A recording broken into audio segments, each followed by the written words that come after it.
Glug, glug, glug, glug. Glug, glug, glug. Yeah, just pop, pop. That's what it sounds like. Snap, crack, pop in their water heater.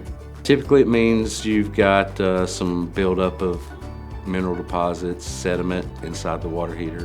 Dirty water.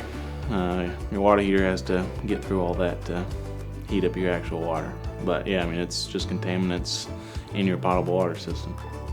Kind of sounds like popcorn being made, possibly, when the water heater's heating up.